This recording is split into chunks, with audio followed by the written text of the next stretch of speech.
year, all the years that you've been doing it. It's just, I've been waiting for it.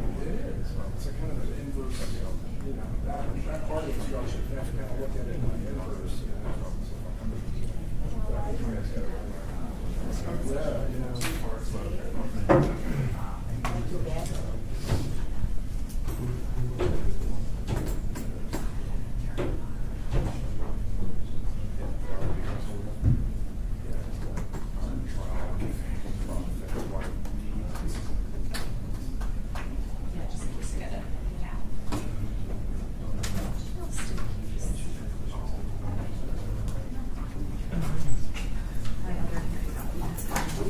Report's not back there.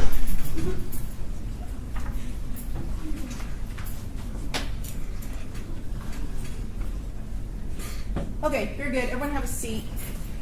Okay, so just a couple of things before we get going.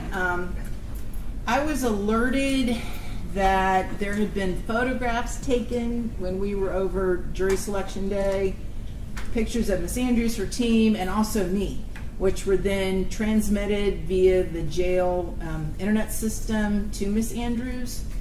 I was also alerted that someone had been broadcasting or recording, doing audio and or visual recordings in the courtroom that I didn't know about. And I just want to make sure everyone understands.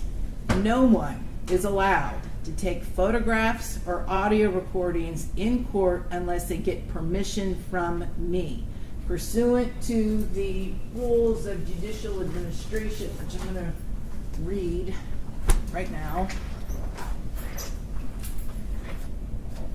This is Rule 2.450, technological coverage of judicial proceedings, subject at all times to the authority of the presiding judge to control the conduct of proceedings before the court, to ensure decorum and prevent distractions, and ensure the fair administration of justice in the pending cause. Electronic media and still photography coverage of public judicial proceedings in the appellate and trial courts of the state shall be allowed in accordance with the following standards of conduct and technology promulgated by the Supreme Court of Florida. 1, or B, equipment and personnel. 1, at least one portable television camera operated by not more than one camera person shall be permitted in any trial or appellate court proceeding. The number of permitted cameras shall be within the sound discretion and authority of the presiding judge. 2, not more than one still photographer using not more than 2 still cameras shall be permitted in any proceeding in a trial or appellate court. 3, not more than one audio system for radio broadcast purposes shall be permitted in any proceeding in a trial or appellate court.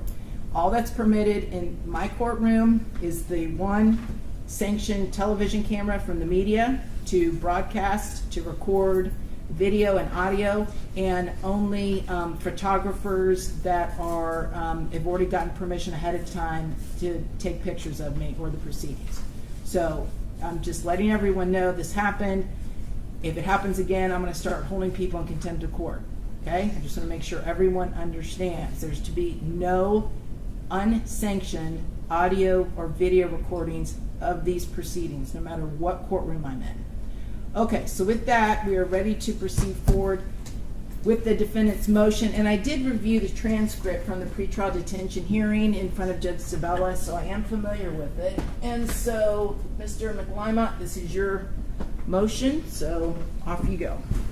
Yes, Judge. So we're here. It's 5:30. Yes, it's late, at least for government workers. Yeah.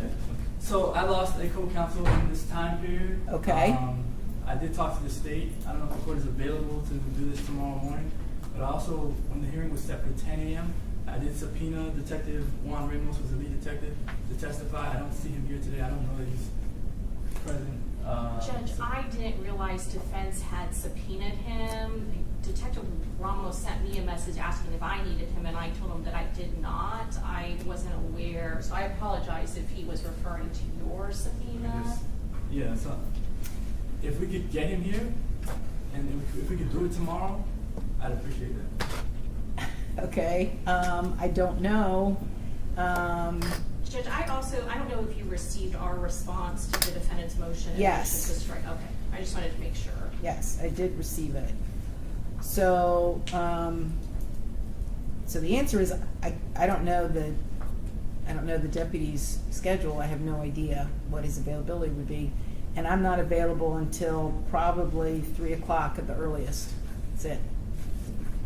So if it's not tomorrow, I've got some time next week. I gotta grab my calendar.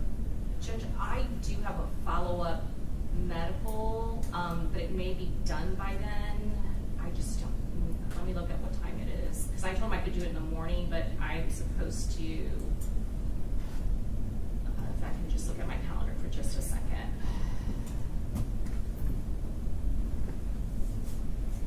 And I do apologize for the late start. The trial I was doing took much longer than I anticipated. Judge, it's at 1:30, and it's just an x-ray, so I think it could possibly be back by 3. Okay. So if you want to do it tomorrow, that's the time I can offer you. If you don't want to do it tomorrow, we can look next week after the Labor Day holiday. I can grab my calendar. I guess I would want to Can know. I send a message really quickly to the detective as Sure. well, just to see if he's available? Yeah, why don't you do that?